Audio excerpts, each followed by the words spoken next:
সমর্থ আমি আপনাকে কি দিয়ে সান্ত্বনা করব। নিঃশব্দ কান্না আর অপেক্ষার প্রহর গুনছেন মোহাম্মদ আব্দুর রহমান। ঈদের আনন্দ কোথাও যেন থমকে গেছে তার পরিবারের জন্য, কারণ এখনও খোঁজ মেলেনি তার ছোট ভাই মোহাম্মদ আল মামুনের। আল মামুন মানসিকভাবে কিছুটা ভারসাম্যহীন।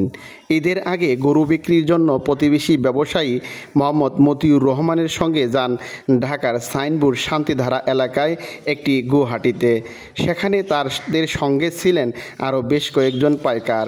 কিন্তু ঈদের একদিন আগে গরু বিক্রি শেষ হওয়ার পর থেকেই নিখোঁজ হয়ে যান আল মামুন। কোথায় গেছে, কিভাবে হারিয়ে গেলেন তা আজও জানা যায়নি। পরিবারের সদস্যরা বিভিন্ন জায়গায় খোঁজাখুঁজি করছেন, যোগাযোগ করছেন আত্মীয় অনাত্মীয়দের সঙ্গে, খোঁজ নিয়েছেন হাসপাতাল থেকে পুলিশ স্টেশন পর্যন্ত, কিন্তু কোথাও নেই আল মামুন। আমার ছোট ভাই আল মামুন, সে নারায়ণগঞ্জ মতিউর রহমান সাথে করে নিয়ে গেছিল। নিয়ে জানির পরে বৃহস্পতিবার দিন গত রাত্রে শুক্রবার রাতে 3টার সময় তারা খোঁজাখুঁজি বলে করছে, পায়নি। কথা করে আর মানুষের কথা শুনে সে একটু তুতলা, সে হয়তো কথা কবার পায় না। কেউ যদি দয়া করে যদি ওনাকে হয়তো কিছু জিগাইলে পরে হয়তো কভার পায়। গ্রাম ঝাউডাঙ্গা, পোস্ট অফিস তারাডিয়া, থানা দেওয়ানগঞ্জ, জেলা জামালপুর, আর আমার পারারামপুর ইউনিয়ন, এগুলি যদি একটু জিগান হয়তো কভার পাওয়ার নয়, আপনারা জিগাবেন। জিগাইলে পরে হয়তো কোথা পায়, তাহলে কেউ যদি কোনো সন্ধানে কথা কভার পান, যদি আমার ভাইকে আমার এই নাম্বারে যদি যোগাযোগ করেন, হয়তো আপনার কিছু আমার যে যাই হোক আমার সমর্থ আমি আপনাকে কি দিয়ে সান্ত্বনা করব, এটা আমার বলার তৌফিক নাই। আপনারা চাই দেখবেন আমার ভাইটাকে।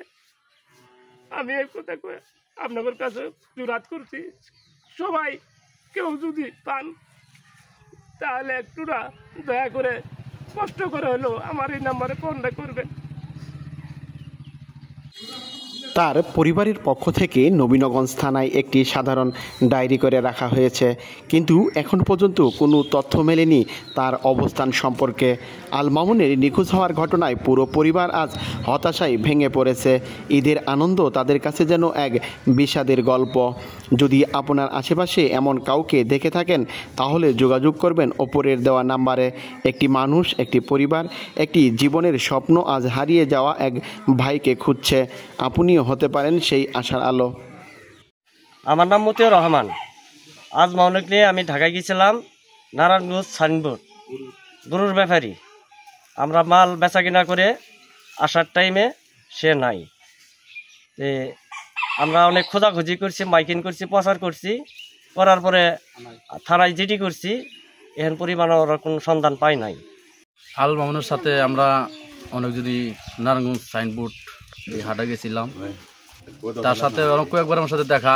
আসার আগের রাইতে বা অনুমানিক 1-1:30টার সময় আমার সাথে দেখা হওয়ার পর আমি জিজ্ঞাসা করলাম যে তুমি কোথায় যাও, তো বলতেছে যে না আমি আছি এই জায়গায় ঘুরতেছি, একটু পর আমি যা ঘুমাবো। কিন্তু তারপরে আমরা যে বাড়ির দিকে আসার সময় হয়ে গেল, পরবর্তীতে আর ওনাকে বেশিরা পাই নাই। এখন একটু মানসিকভাবে একটু সমস্যা, তারপরও জিজ্ঞাসাবাদ করলে বলতে পারে। যদি আপনারা কেউ ওনার সন্ধান বা খোঁজটা পেয়ে থাকেন তাহলে মোবাইল নাম্বার দেওয়া আছে, একটু যোগাযোগ করলে সে যেন তার পরিবারের কাছে ফিরে আসতে পারে।